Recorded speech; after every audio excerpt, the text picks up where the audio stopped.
건한 26년 221년 여름밤 익주 염정의 장비막사에서 비명소리 하나 없이 사건은 벌어졌습니다.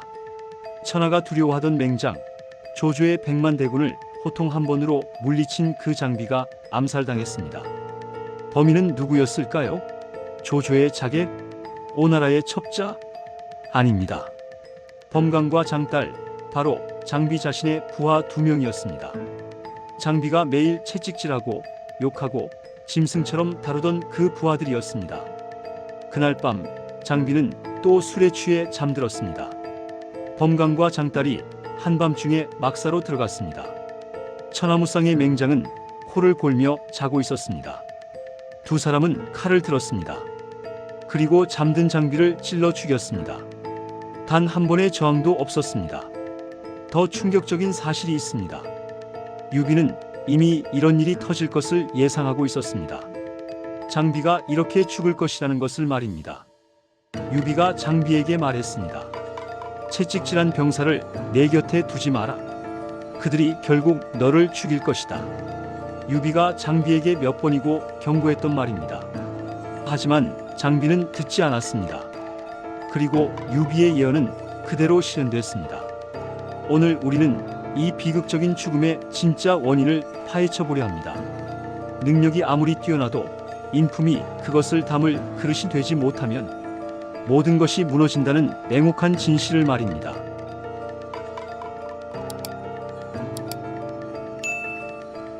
장비는 타고난 전사였습니다. 삼국지연의에서 장비의 첫 등장은 인상적입니다. 도원결의 이전 유비가 황건적 토벌을 위해 의병을 모집할 때였습니다. 장비는 유비를 보자마자 의기투합했고 자신의 재산을 털어 군자금을 댔습니다. 이때 장비의 나이는 23 정도였다고 합니다. 젊은 나이에도 이미 지역에서 이름난 호걸이었고 재산도 제법 있었습니다. 그는 술과 고기를 파는 장사를 했다고 하는데 성격이 호탕하고 의협심이 강했다고 합니다. 장비의 무예는 타의 추종을 불허했습니다. 장팔사모라는 긴 창을 휘둘러 적진을 종횡무진했습니다. 역사서인 삼국지 정사에서도 장비를 만인지적, 즉 만명의 적과 맞설 수 있는 용사라고 기록했습니다. 장비의 용맹을 보여주는 가장 유명한 사건은 바로 장판파 전투입니다. 조조가 형주를 침공했을 때 유비는 백성들을 이끌고 도망쳤습니다. 느린 행군이었고 조조군은 빠르게 추격했습니다. 유비 일행이 전멸할 위기였습니다. 이때 장비가 나섰습니다. 그는 단 20여 명의 기병만 이끌고 장판파의 다리를 지켰습니다. 조조군 수십만이 추격해오는 상황이었죠. 장비는 다리 위에 우뚝 서서 호통을 쳤습니다. 나는 연나라 장비 장익덕이다. 죽을 각오가 된 자는 나와 겨루어 보라. 그 기세에 조조군은 감히 다가오지 못했습니다. 장비의 눈빛과 기백에 압도당한 것입니다. 조조의 장수 하우걸은 그 자리에서 말이 놀라 낙마하여 죽었다고 합니다.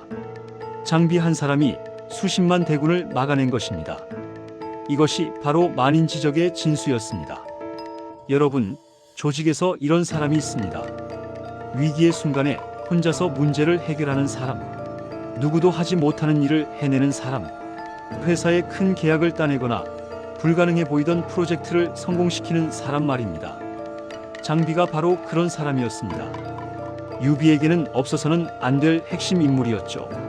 장비의 또 다른 강점은 절대적인 충성심이었습니다. 도원결의의 맹세를 기억하십니까? 같은 날 태어나지는 못했어도 같은 날 죽기를 원한다. 이 맹세를 장비는 한순간도 잊지 않았습니다. 유비가 여러 번 패배하고 몸 붙일 곳이 없어 떠돌아다닐 때도 장비는 떠나지 않았습니다. 조조에게 쫓길 때도, 원소에게 몸을 의탁할 때도, 형주로 갈 때도, 익주로 갈 때도 장비는 유비 곁을 지켰습니다. 특히 인상적인 장면이 있습니다. 유비가 조조에게 쫓겨 형주로 도망칠 때의 일입니다. 조조군이 추격해오는데 유비는 백성들을 버리지 못하고 함께 데리고 갔습니다. 신하들이 말렸습니다. 백성들을 버리고 가야 합니다. 그래야 우리라도 살 수 있습니다.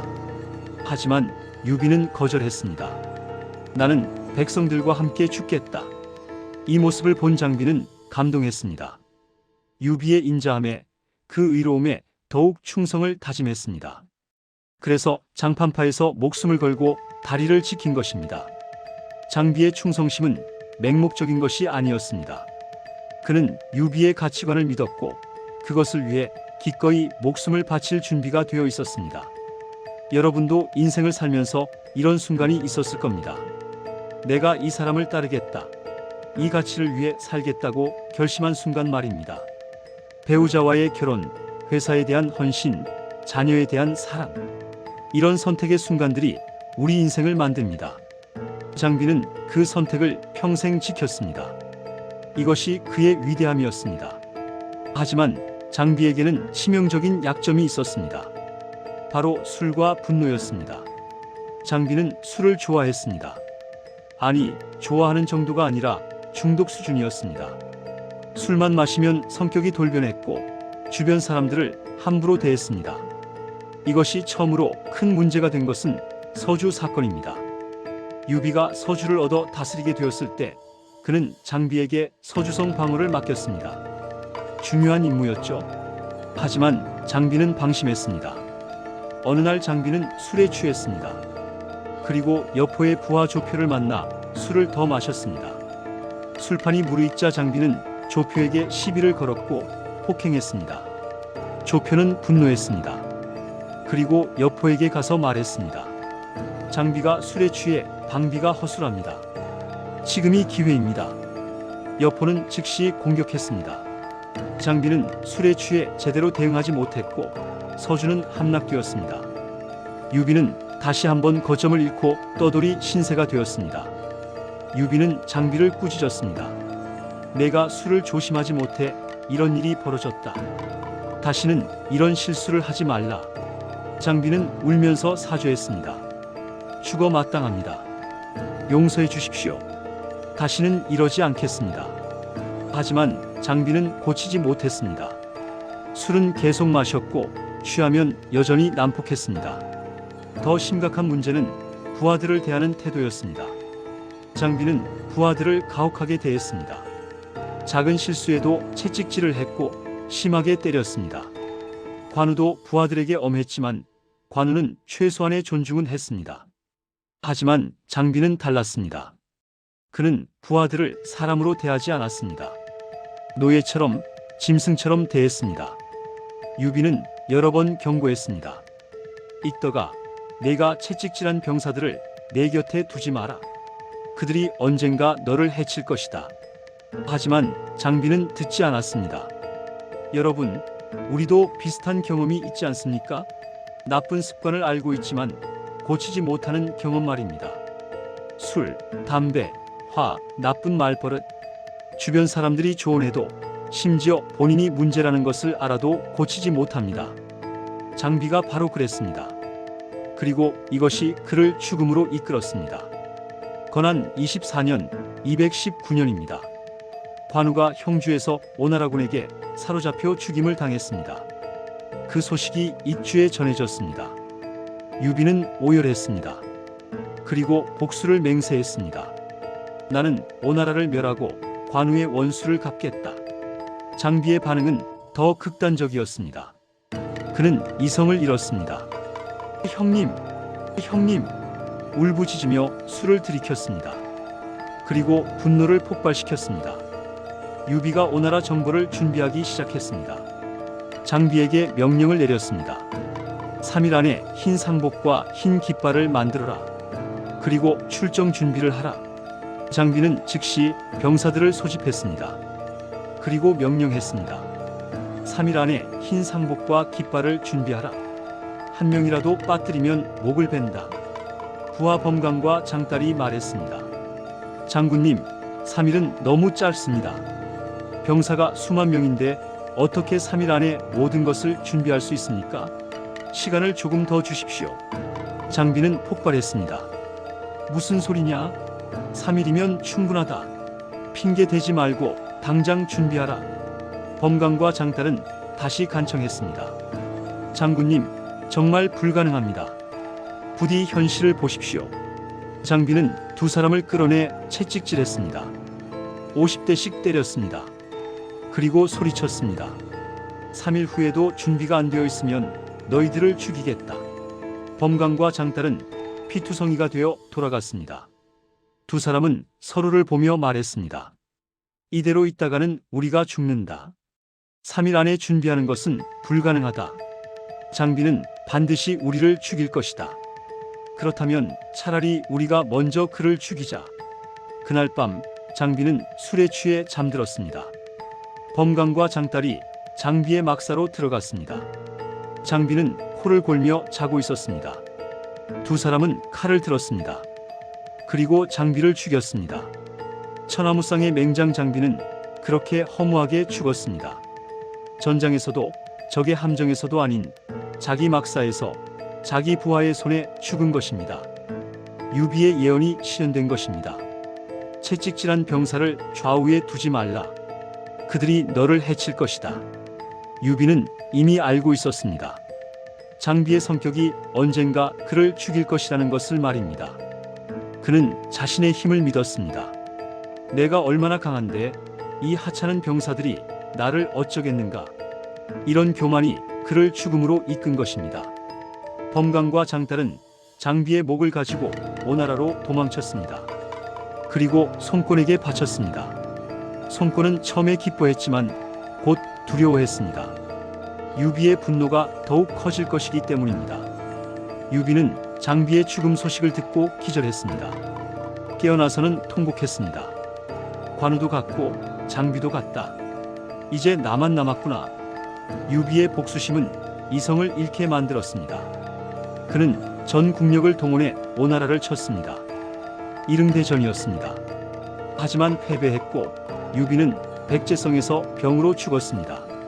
장비의 죽음은 단순히 한 개인의 비극이 아니었습니다.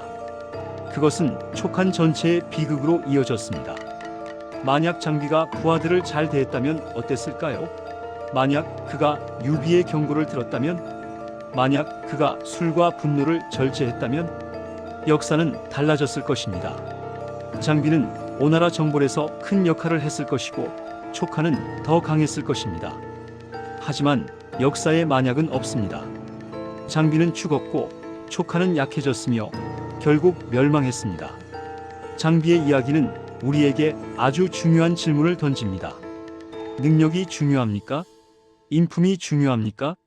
장비의 능력은 의심의 여지가 없었습니다. 그는 천하무쌍의 맹장이었고 유비에게 없어서는 안 될 인물이었습니다. 하지만 그의 인품은 어땠습니까? 술을 절제하지 못했고 분노를 통제하지 못했으며 부하들을 학대했습니다. 결국 능력은 그를 높은 자리에 올렸지만 인품은 그를 무덤으로 밀어넣었습니다. 여러분, 우리 시니어 세대를 생각해 봅시다. 우리는 평생 능력을 키워왔습니다. 일을 잘하고 돈을 벌고 지위를 얻기 위해 노력했습니다. 그리고 어느 정도 성공했습니다. 하지만 인품은 어떻습니까? 가족을 대하는 태도는? 부하들을 대하는 방식은? 감정을 통제하는 능력은? 혹시 장비처럼 살고 있지는 않습니까? 능력은 있지만 인품이 부족해서 주변 사람들이 떠나가고 있지는 않습니까? 나이가 들수록 능력보다 인품이 중요해집니다. 젊었을 때는 능력으로 밀고 나갈 수 있습니다. 하지만 나이가 들면 사람들이 우리를 평가하는 기준이 바뀝니다. 그 사람이 얼마나 일을 잘하는가가 아니라 그 사람이 얼마나 좋은 사람인가를 봅니다. 얼마나 존중받을 만한 어른인가를 봅니다. 장비는 이것을 깨닫지 못했습니다. 그래서 그는 비참한 최후를 맞이했습니다. 장비에게 부족했던 것은 바로 절제였습니다. 절제는 단순히 참는 것이 아닙니다. 자신의 감정과 욕구를 통제하고 상황에 맞게 적절히 표현하는 능력입니다. 장비는 이것을 못했습니다. 화가 나면 바로 폭발했고 술을 마시고 싶으면 바로 마셨고 부하가 마음에 들지 않으면 즉시 때렸습니다. 이것은 어린아이의 행동입니다. 성숙한 어른의 행동이 아닙니다. 진정한 리더는 절제할 줄 압니다. 화가 나도 참고 술을 마시고 싶어도 상황을 보며 부하가 실수해도 가르칩니다. 유비를 보십시오. 유비도 감정이 있는 사람입니다. 화도 나고 슬프기도 하고 좌절하기도 합니다. 하지만 그는 절제합니다. 신하들 앞에서 함부로 감정을 표출하지 않습니다. 관우도 마찬가지입니다. 관우는 교만했지만 최소한 부하들을 함부로 때리지는 않았습니다. 하지만 장비는 달랐습니다. 그에게는 절제가 없었습니다. 여러분, 우리 시니어들도 돌아봐야 합니다. 나이가 들수록 참을성이 없어집니다. 젊었을 때는 참았던 것들을 이제는 참지 못합니다. 배우자의 작은 실수에도 화를 내고 자녀들의 선택을 존중하지 못하고 손주들의 소란을 견디지 못합니다. 이것은 성숙이 아니라 퇴보입니다. 진정으로 성숙한 사람은 나이가 들수록 더 절제합니다. 그래서 더 참을성 있게 되고 더 이해심도 많아지며 더 지혜로워집니다. 장비는 이것을 배우지 못했습니다. 그래서 그는 실패한 리더였습니다. 장비의 이야기는 우리 시니어 세대에게 특별한 의미가 있습니다. 첫째, 평생의 업적도 한순간의 실수로 무너질 수 있습니다. 장비는 수십 년간 유비를 섬기며 수많은 공을 세웠습니다. 하지만 그 모든 것이 한순간의 분노로 사라졌습니다. 사람들은 그의 용맹보다 그의 비참한 죽음을 더 기억합니다. 우리도 마찬가지입니다. 평생 쌓아온 명예와 신뢰가 한순간의 잘못으로 무너질 수 있습니다. 특히 노년기의 실수는 만회하기 어렵습니다. 둘째, 부하를 대하는 태도가 운명을 결정합니다. 장비를 죽인 것은 적이 아니라 부하였습니다. 그가 매일 학대했던 사람들이었습니다. 우리 주변을 돌아보시죠. 가족, 후배, 직원들. 우리는 그들을 어떻게 대하고 있습니까? 존중하고 있습니까? 아니면 함부로 대하고 있습니까? 아랫사람을 함부로 대하는 사람은 결국 그들에게 버림받습니다. 가족이 떠나가고 친구가 멀어지며 외롭게 늙어갑니다. 셋째, 절제는 배워야 하는 덕목입니다. 장비는 타고난 성격이 급했습니다. 하지만 그것을 고치려 노력하지 않았습니다. 유비가 여러 번 경고했지만 무시했습니다. 우리도 자신의 나쁜 습관을 알고 있습니다. 하지만 고치려 하지 않습니다. 나이가 들었으니 이제 고칠 수 없다고 포기합니다. 하지만 그것은 변명입니다. 절제는 나이와 상관없이 배울 수 있습니다. 의지만 있다면 가능합니다. 넷째, 능력보다 인품이 내 것이를 만듭니다. 장비는 능력은 뛰어났지만 인품은 부족했습니다. 그래서 사람들은 그를 존경하기보다 안타까워합니다. 우리가 후대에 남길 것은 무엇입니까? 재산입니까? 지위입니까? 아닙니다. 우리의 인품입니다. 우리가 어떤 사람이었는가가 우리의 진정한 유산입니다. 다섯째, 경고를 무시하면 대가를 치릅니다. 유비는 장비에게 여러 번 경고했습니다. 하지만 장비는 듣지 않았습니다. 그리고 예언대로 죽었습니다. 우리 주변에도 경고가 있습니다. 의사의 건강 경고, 배우자의 관계 경고, 자녀들의 태도 경고. 이것들을 무시하면 반드시 대가를 치릅니다. 장비의 이야기는 끝났습니다. 하지만 우리 이야기는 아직 진행 중입니다. 장비는 타고난 능력으로 높은 곳에 올랐지만 인품의 부족으로 비참하게 떨어졌습니다. 우리는 어떻습니까? 우리도 능력으로 여기까지 왔습니다. 하지만 인품은 어떻습니까? 인생의 후반부는 능력을 과시할 때가 아닙니다. 인품을 완성할 때입니다. 절제를 배우십시오. 화를 참고 욕구를 통제하며 감정을 조절하십시오. 아랫사람을 존중하십시오. 가족을, 후배를, 주변 사람들을 귀하게 대하십시오. 경고를 들으십시오. 주변 사람들의 조언에 귀를 기울이십시오. 그렇게 할 때 우리는 장비의 비극을 피할 수 있습니다. 그리고 존경받는 어른으로 인생을 마무리할 수 있습니다. 다음 시간에는 조조의 최측근이자 천재 전략가 곽가의 이야기를 다루어 보겠습니다.